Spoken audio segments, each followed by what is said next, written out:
অঙ্কিতের executive পজিশনে promotion হওয়ার পার্টিতে সে আমাকে নিমন্ত্রণ করেছিল। আমি তার জন্য গর্ব অনুভব করছিলাম, কারণ এত কম বয়সে সে এত বড় পদে উন্নীত হয়েছে। আমি সেজেগুজে গিয়েছিলাম, ভেবেছিলাম আমার ছেলের এই সাফল্যে আমিও যেন ভালো দেখাই। কিন্তু সেখানে সবাই আমাকে তার স্ত্রী ভেবে নিয়েছিল, এবং অঙ্কিত সেটা সংশোধন করেনি। আমি বিব্রত হয়েছিলাম, কিন্তু ভাবিনি যে সে এতে এতটা উদ্বেলিত হয়ে উঠবে। অঙ্কিত, তুমি পাগল হয়ে গেছ, আমি বিস্ময়ে চিৎকার করে উঠলাম। আমি তোমার মা, তোমার পত্নী নই। কিন্তু সবাই যে ভাবল তুমি আমার পত্নী, মা। তুমি এত সুন্দরী, এত আকর্ষণীয়, কেউ ভাবতেই পারেনি তুমি আমার মা হতে পারো। অঙ্কিত আমার দিকে এগিয়ে এলো। সেই রাতে হোটেল রুমে ফিরে আমি দেখলাম তোমার চোখেও একই অনুভূতি। আমি ভুল করিনি, তাই না? আমি অবাক হয়ে গেলাম। কী অনুভূতি দেখেছিলে তুমি আমার চোখে? আমি শুধু তোমার সাফল্যে খুশি ছিলাম, একজন মা হিসেবে। আমি কাঁপা কণ্ঠে বললাম। এই গল্পটি সম্পূর্ণ শুনলে আপনাদের পানি অটোমেটিক বের হয়ে যাবে, সো যত দ্রুত সম্ভব হাতের কাছে টিস্যু নিয়ে বসে পড়ো। বিছানার চাদর যেন নষ্ট না হয় সেটা সম্পূর্ণ খেয়াল রাখার অনুরোধ জানিয়ে গল্পটি এখন শুরু করব। তার আগের সর্বশেষ অনুরোধ, দয়া করে এমন পানি বের করার গল্প নিয়মিত শুনতে আমাদের চ্যানেলটি সকলেই সাবস্ক্রাইব করুন। ধন্যবাদ। হ্যালো বন্ধুরা, আমার নাম শ্রাবন্তী রায়। আমার বয়স ৪২ বছর। আমার স্বামীর নাম অনিন্দ রায়, বয়স ৪৫ বছর। আমাদের ২ সন্তান, অর্ণব আর দীপা। অর্ণব ১৯ বছর বয়সী, কলেজে পড়ে। দীপা ১২ বছর বয়সী, স্কুলে যায়। আমাদের পরিবারটি ছিল খুব স্বাভাবিক, সুখী। অনিন্দ একটি বড় কোম্পানিতে উচ্চপদস্থ কর্মকর্তা। আমি স্কুলের শিক্ষিকা। আমাদের জীবন ছিল সুখের, যতক্ষণ না আমার ছেলে অর্ণব কলেজে যাওয়ার মাত্র ৩ মাসের মাথায় সেই বিচিত্র চিঠিটি পেল। একদিন সন্ধ্যায় আমরা সবাই ডিনার টেবিলে বসেছি। অর্ণব তার চেয়ারে বসল, কিন্তু তার মুখে উদ্বেগের ছাপ। অনিন্দ বুঝতে পারল যে কিছু একটা ঠিক নেই। কি হয়েছে অর্ণব? তোমার মুখ এত গম্ভীর কেন? অনিন্দ জিজ্ঞেস করল। অর্ণব আস্তে করে পকেট থেকে একটি মোড়ানো কাগজ বের করল। বাবা, আজ কলেজে এটা পেলাম। কেউ আমার লকারে রেখে গেছে। সে চিঠিটি টেবিলের উপর রাখল। অনিন্দ হাত বাড়িয়ে সেটি নিল এবং খুলল। তার চোখ কপালে উঠল। এটা কি? আমি উদ্বিগ্ন হয়ে উঠলাম। কি হয়েছে? কি লেখা আছে চিঠিতে? অনিন্দ আমার দিকে চিঠিটি এগিয়ে দিল। আমি নিয়ে পড়লাম। প্রিয় অর্ণব, তোমার পরিবারের একটি গভীর রহস্য আছে যা তুমি জানো না। তোমার বাবা মা তোমাকে সত্য থেকে দূরে রেখেছে। তোমার পরিচয় তুমি যা জানো তা নয়। ১৯৮৯ সালের ৫ ফেব্রুয়ারি রাতে যা ঘটেছিল, সেই সত্য জানতে চাইলে আগামীকাল সন্ধ্যা ৭টায় পুরনো বন্দর এলাকায় আসো। একা আসবে? একজন যে সত্য জানে। আমার হাত কাঁপতে শুরু করল। অনিন্দর মুখ ফ্যাকাশে হয়ে গেল। কি করে কেউ জানতে পারল? এত বছর পর কেন? আমাদের চোখাচোখি হল। উভয়ের চোখেই ভয় আর উদ্বেগ। বাবা মা, এটা কি? কোনো রহস্যের কথা বলছে এই চিঠি? অর্ণব জিজ্ঞেস করল। আমি শুকনো কণ্ঠে বললাম, অর্ণব, এটা নিশ্চয়ই কোনো ভুল, অথবা কারো অসৎরসিকতা। তুমি এই চিঠি নিয়ে মাথা ঘামাবে না। কিন্তু মা, এখানে একটি নির্দিষ্ট তারিখ উল্লেখ করা আছে, ১৯৮৯ সালের ৫ ফেব্রুয়ারি। এটা কি তারিখ? অর্ণব জিজ্ঞেস করল। অনিন্দ তাড়াতাড়ি বলল, ওটা কিছুই না অর্ণব। এরকম অচেনা লোকের চিঠি নিয়ে চিন্তা করার কোনো দরকার নেই। আমি কাল পুলিশে খবর দেব। কিন্তু অর্ণবের চোখে সন্দেহ ফুটে উঠেছিল। সে আস্তে করে বলল, বাবা, তুমি এবং মা কিছু লুকাচ্ছ। আমি তোমাদের চেহারা দেখে বুঝতে পারছি। এই বলে সে উঠে দাঁড়াল। আমি জানতে চাই এর পেছনে কি আছে। কাল সন্ধ্যায় আমি যাব। না, আমি আর অনিন্দ একসাথে চিৎকার করে উঠলাম। অর্ণব আমাদের দিকে আশ্চর্য হয়ে তাকাল। দেখলে তো, তোমরা দুজনই কিছু লুকাচ্ছ। আমার অধিকার আছে জানার। এই বলে সে তার রুমে চলে গেল। আমি আর অনিন্দ পরস্পরের দিকে তাকালাম। এত বছর পর সেই ভয়ঙ্কর রাতের স্মৃতি আবার ফিরে এসেছে। আমরা যে রহস্য এত যত্ন করে লুকিয়ে রেখেছিলাম, সেটা এখন বেরিয়ে আসতে চলেছে। পরের দিন সকালে আমরা অর্ণবকে বোঝানোর চেষ্টা করলাম যে ওই চিঠি নিয়ে মাথা না ঘামাতে। কিন্তু সে শুনল না। সে যাবেই। অর্ণব, তুমি ওই জায়গায় যেতে পারো না। এটা বিপজ্জনক হতে পারে। আমি অনুনয় করলাম। কেন মা? কি আছে সেখানে? তোমরা আমাকে বলো। যদি বলো তাহলে হয়তো আমি নাও যেতে পারি, অর্ণব বলল। অনিন্দ আমার দিকে তাকাল। তার চোখে প্রশ্ন, এখন কি বলা উচিত? ঠিক আছে, আমি গভীর শ্বাস নিয়ে বললাম। তুমি যদি নিতান্তই জানতে চাও তাহলে আমরা তোমাকে সব বলব। কিন্তু আমাদের কথা শোনার পর তুমি আর ওই চিঠিতে উল্লেখিত জায়গায় যাবে না, প্রমিস? অর্ণব মাথা নাড়ল। আমরা লিভিং রুমে বসলাম। আমার হাত কাঁপছিল। অতীতের সেই ভয়ঙ্কর স্মৃতি আবার ফিরে আসছে। অর্ণব, অনিন্দ শুরু করল, 1989 সালের 5 ফেব্রুয়ারি। সেই রাতে আমরা তোমাকে পাই। অর্ণব বিস্মিত হয়ে তাকাল। কি মানে? আমি ধীরে ধীরে বললাম, তুমি আমাদের জৈবিক সন্তান নও, অর্ণব। আমরা তোমাকে দত্তক নিয়েছিলাম। অর্ণব যেন আকাশ থেকে পড়ল। কিছুক্ষণ সে নীরব রইল। তারপর বলল, তাহলে আমার আসল বাবা মা কারা? তারা কোথায়? অনিন্দ গম্ভীর কণ্ঠে বলল, আমরা জানি না। সেই রাতে পুরনো বন্দর এলাকায় আমরা একটি পরিত্যক্ত বাড়িতে গিয়েছিলাম। আমাদের একজন বন্ধুর কাছ থেকে খবর পেয়েছিলাম যে সেখানে একটি শিশু রয়েছে যাকে অভিভাবকের প্রয়োজন। আমরা তখন সন্তান চেয়েছিলাম কিন্তু আমাদের হচ্ছিল না। আমি এবার কথা বললাম, সেখানে গিয়ে আমরা দেখলাম তুমি একটি ঝুড়িতে শুয়ে আছো, মাত্র কয়েকদিন বয়স। তোমার পাশে একটি চিঠি ছিল, লেখা ছিল, দয়া করে আমার সন্তানকে আশ্রয় দিন। বিপদ আসছে। তার নাম অর্ণব। অর্ণবের চোখে অবিশ্বাস। এই কাহিনী সত্যি? তোমরা ওই পরিত্যক্ত বাড়ি থেকে একটি শিশুকে নিয়ে এসেছিলে? আমাকে পুলিশে দেওয়া উচিত ছিল না? অনিন্দ মাথা নাড়ল। আমরা ভেবেছিলাম তাই করব। কিন্তু যখন তোমাকে কোলে নিলাম তখন মনে হলো তুমি আমাদেরই সন্তান। আমরা সেখান থেকে বেরিয়ে আসার সময় একটি বিকট শব্দ শুনতে পেলাম। পেছন ফিরে দেখলাম সেই পরিত্যক্ত বাড়িতে আগুন লেগেছে। আমি উদ্বেগের সাথে যোগ করলাম, আমরা সেখান থেকে পালিয়ে এসেছিলাম। কিন্তু পরের দিন খবরের কাগজে দেখলাম সেই আগুনে কারও মৃত্যু হয়নি। তাই আমরা ভাবলাম হয়তো তোমার বাবা মা বেঁচে গেছে। কিন্তু তারা আমাকে ফেলে রেখে গেল কেন?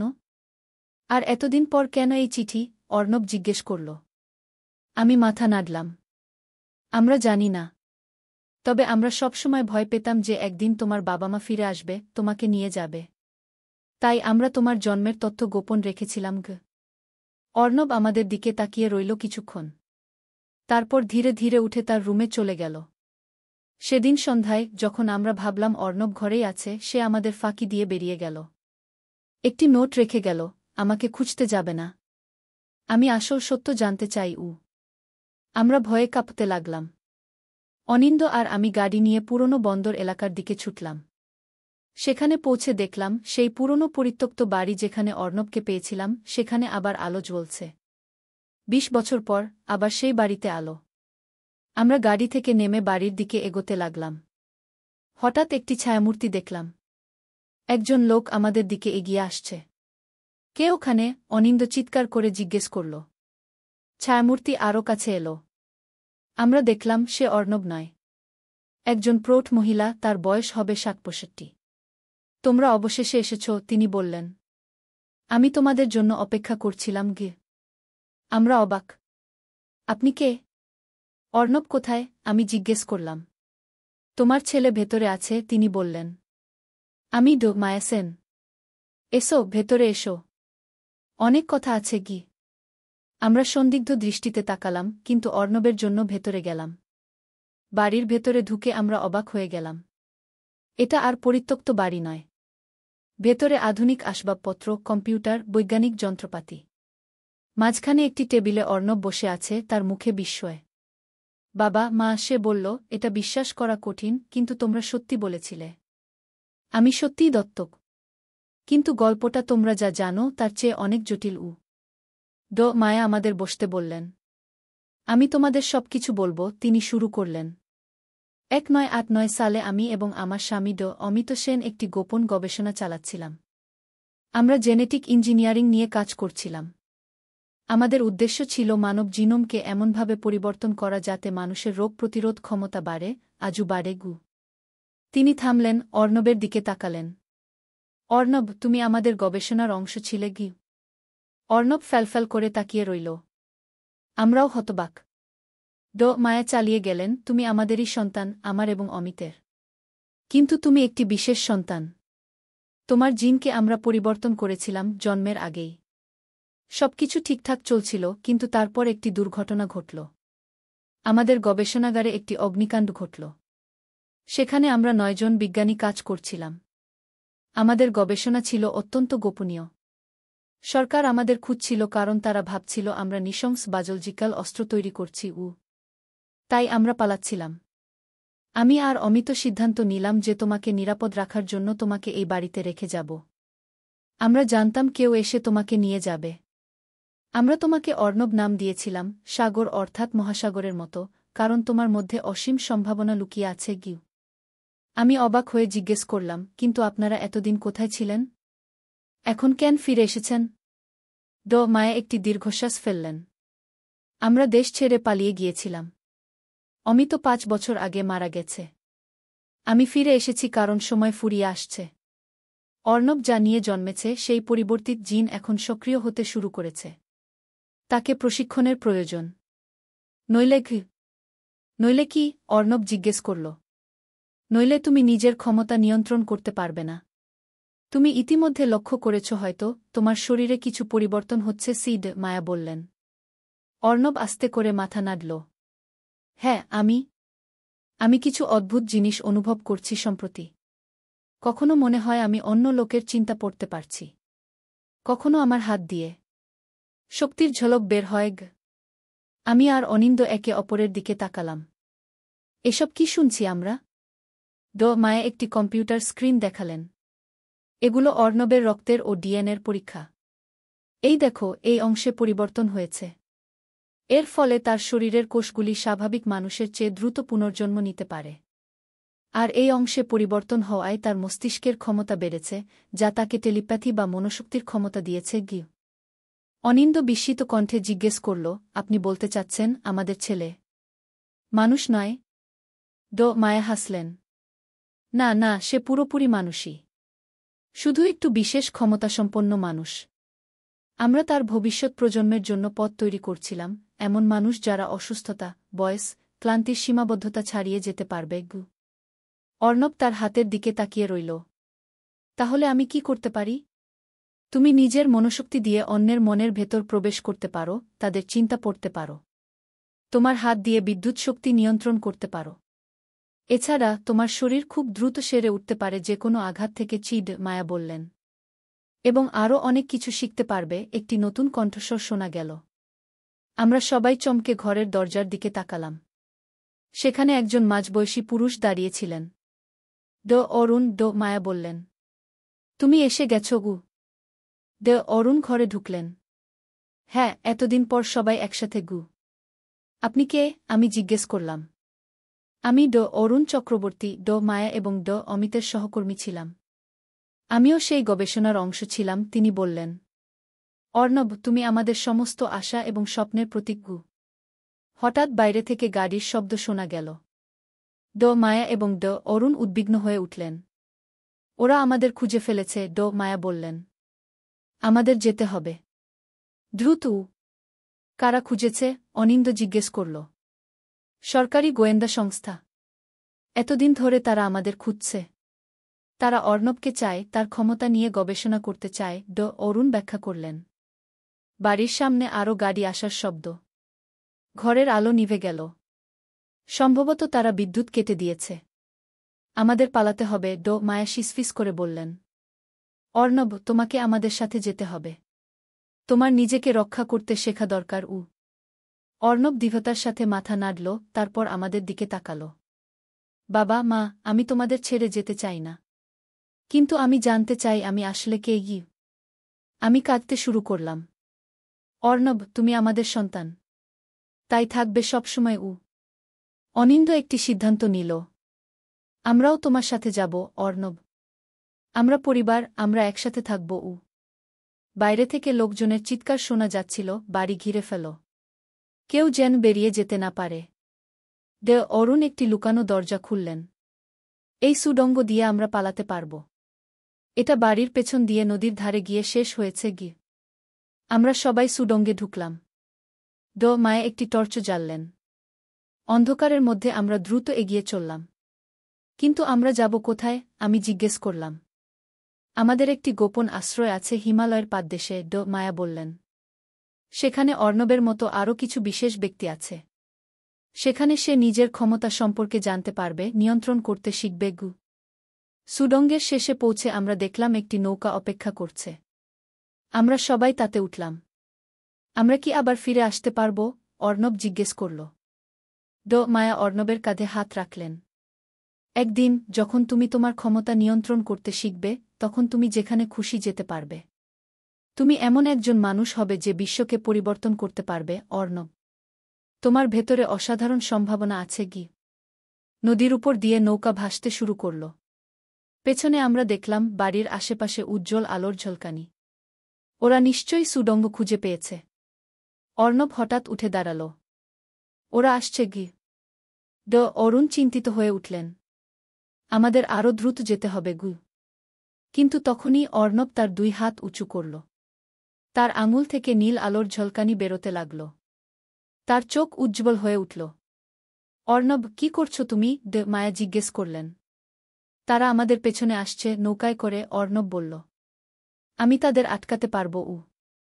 হঠাৎ নদীর জল উত্তাল হয়ে উঠল। একটি বিশাল ঢেউ আমাদের পেছনে তৈরি হল, যেন অদৃশ্য কোনো শক্তি জলকে ঠেলে দিচ্ছে। অর্ণব, তোমার এই ক্ষমতাও আছে? মায়া বিস্মিত হয়ে জিজ্ঞেস করলেন।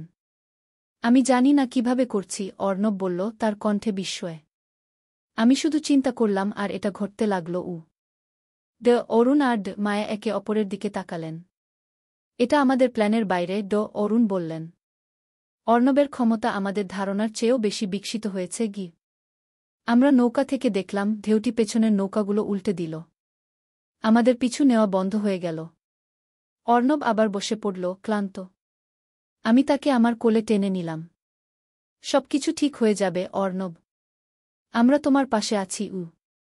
নৌকা এগিয়ে চলল অজানা ভবিষ্যতের দিকে। অর্ণব, একজন সাধারণ ছেলে যাকে আমরা 20 বছর আগে পেয়েছিলাম, এখন বিশ্বকে পরিবর্তন করার ক্ষমতা নিয়ে আমাদের সামনে। সেদিন রাতে, যখন আমরা সবাই একটি ছোট গ্রামে আশ্রয় নিলাম, অর্ণব আমার কাছে এসে বলল, মা, আমি ভয় পাচ্ছি। আমি জানি না আমার ভেতরে কি আছে। আমি তার হাত ধরলাম। তোমার ভেতরে যা আছে সেটা এমন একটি শক্তি যা ভালোর জন্য ব্যবহার করা যেতে পারে। তুমি সেটা শিখবে। যেভাবে আমরা তোমাকে মানুষ হিসাবে বড় করেছি, সেভাবেই তোমার এই শক্তি ব্যবহার করতে শিখবে, অন্যদের সাহায্য করার জন্য। অর্ণব আমাকে জড়িয়ে ধরল। তুমি আর বাবা আমার আসল বাবা মা। যতই বায়োলজিক্যাল প্যারেন্টস হোক না কেন, তোমরাই আমাকে ভালোবাসা দিয়েছ, বড় করেছ। অনিন্দ এসে আমাদের সাথে যোগ দিল।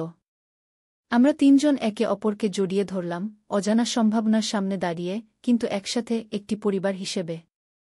পরের দিন সকালে মায়া আমাদেরকে একটি মানচিত্র দেখালেন। আমাদের হিমালয়ের এই জায়গায় যেতে হবে, তিনি একটি বিন্দু দেখিয়ে বললেন। সেখানে আমাদের গোপন গবেষণাগার আছে। অর্ণবের মতো আরও কয়েকজন আছে সেখানে।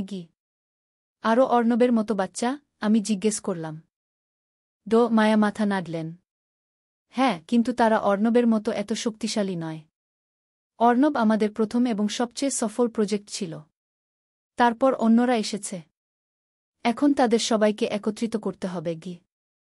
কেন? অনিন্দ জিজ্ঞেস করল। অরুণ দীর্ঘশ্বাস ফেললেন। কারণ বিপদ আসছে। আমাদের গোয়েন্দা সূত্রে খবর পেয়েছি যে একটি বিদেশি সরকার এমন এক ধরনের অস্ত্র তৈরি করেছে যা জেনেটিক্যালি মডিফাইড মানুষদের লক্ষ্য করে আক্রমণ করতে পারে।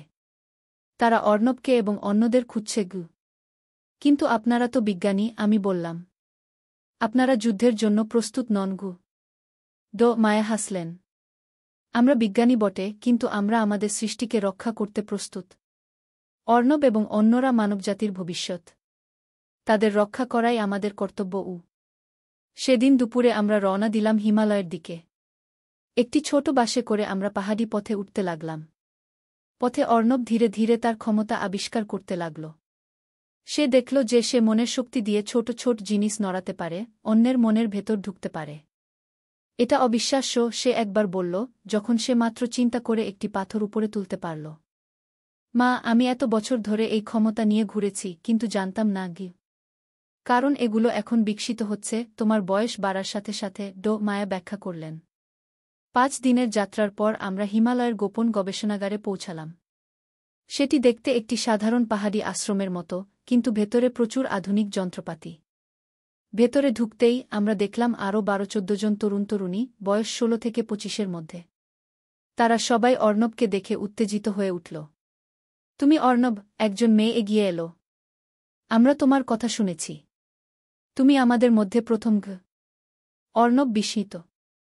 তোমরা কারা? আমরা তোমারই মতো, একজন ছেলে বলল।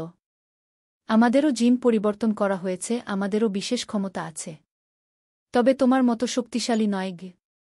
পরের দিন থেকে অর্ণবের প্রশিক্ষণ শুরু হল। আমরা দেখলাম কিভাবে তাকে তার ক্ষমতা নিয়ন্ত্রণ করতে শেখানো হচ্ছে।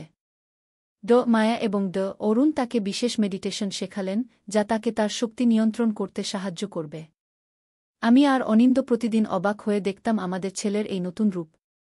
সে যে কতটা অসাধারণ, আমরা জানতাম না। তোমরা কি এখনও আমাকে ভালোবাসো, এই জেনে যে আমি আসলে কি? একদিন রাতে অর্ণব আমাদের জিজ্ঞেস করল। আমি তাকে জড়িয়ে ধরলাম। অর্ণব, তুমি আমাদের সন্তান। তোমার ভেতরে যাই থাকুক, তুমি আমাদের অর্ণব। আমাদের ভালোবাসা কখনো কমবে না। অনিন্দ যোগ করল, আমরা সবসময় তোমার পাশে থাকব, অর্ণব। যখনই তুমি আমাদের দরকার হবে। সেই মুহূর্তে আশ্রমের সাইরেন বেজে উঠল। মায়া দৌড়ে এলেন। তারা আসছে। আমাদের প্রস্তুত হতে হবে। বাইরে দেখলাম হেলিকপ্টার এবং আর্মি ট্রাক আশ্রমের দিকে আসছে। আশ্রমের সব তরুণ-তরুণী একত্রিত হল। আমাদের লড়তে হবে, একজন বলল। না, অর্ণব উঠে দাঁড়াল। আমরা লড়ব না। আমি তাদের সাথে কথা বলবো। মায়া আপত্তি করলেন। অর্ণব, তারা শুনবে না। তারা তোমাকে তাদের গবেষণাগারে নিয়ে যাবে। অর্ণব দৃঢ়তার সাথে মাথা নাড়ল। আমি তাদের দেখাবো আমরা কি পারি, এবং আমরা যে মানবজাতির শত্রু নই। আমরা সাহায্য করতে চাই। সে বাইরে গেল এবং মায়া আর অরুণ তার পেছনে। আমরা সবাই দেখলাম কিভাবে অর্ণব সেই সৈন্যদের সামনে দাঁড়িয়ে তার ক্ষমতা প্রদর্শন করল। তারপর সে হাত উঁচু করল, এবং সেই সৈন্যদের কমান্ডার তার দিকে হাঁটতে লাগল। তারা কি কথা বলল আমরা শুনতে পেলাম না। কিন্তু কিছুক্ষণ পর অর্ণব ফিরে এলো, তার মুখে হাসি। তারা বুঝেছে, সে বলল। আমি তাদের দেখিয়েছি আমাদের ক্ষমতা, আর বলেছি যে আমরা এটা ব্যবহার করতে চাই মানবজাতির উন্নতির জন্য, ধ্বংসের জন্য নয়। তারা আমাদের সাথে সহযোগিতা করবে। সেই দিন থেকে অর্ণব এবং তার সঙ্গীরা তাদের ক্ষমতা ব্যবহার করে শুরু করল একটি নতুন যুগের সূচনা। তারা প্রাকৃতিক দুর্যোগ থেকে মানুষকে রক্ষা করল, অসুস্থ মানুষদের চিকিৎসা করল, ভূমিকম্পবন্যায় আটকে পড়া মানুষদের উদ্ধার করল। আর আমি, একজন সাধারণ মা, যিনি একদিন একটি শিশুকে পরিত্যক্ত অবস্থায় পেয়েছিলেন, এখন দেখছি সেই শিশু বিশ্বকে বদলে দিচ্ছে। অর্ণব, আমার ছেলে, আমার গর্ব। হয়তো একটি বিচিত্র চিঠি না আসলে আমরা কখনো জানতে পারতাম না যে আমার ছেলে কতটা অসাধারণ। কিন্তু এখন যখন সমস্ত রহস্য উদ্ঘাটিত হয়েছে, আমি বুঝতে পারছি, প্রতিটি মানুষের ভেতরে একটি অসাধারণ সম্ভাবনা লুকিয়ে আছে। কেউ সেটা অর্ণবের মতো জেনেটিক পরিবর্তনের মাধ্যমে পেয়েছে, আবার কেউ তা আবিষ্কার করে নিজের অন্তর থেকে। আজ 5 বছর পর আমরা দেখছি একটি নতুন পৃথিবী, যেখানে অসম্ভব সম্ভব হচ্ছে। আর এই সব কিছুর শুরু ছিল একটি পরিত্যক্ত বাড়িতে, একটি শিশু যাকে আমরা ভালোবেসে বড় করেছিলাম। আমার নাম শ্রাবন্তী রায়, এবং এটি আমার ছেলে অর্ণবের গল্প, যে প্রমাণ করেছে ভালোবাসা সমস্ত সীমাবদ্ধতা ছাড়িয়ে যেতে পারে, এমনকি প্রাকৃতিক সীমাবদ্ধতাও। এখানে গল্প শেষ হল। আশা করি আপনাদের ভালো লেগেছে। যদি আপনাদের ভালো লাগে তাহলে আমাদের চ্যানেল সাবস্ক্রাইব করে রাখুন, এরকম আরও গল্পের জন্য। ধন্যবাদ।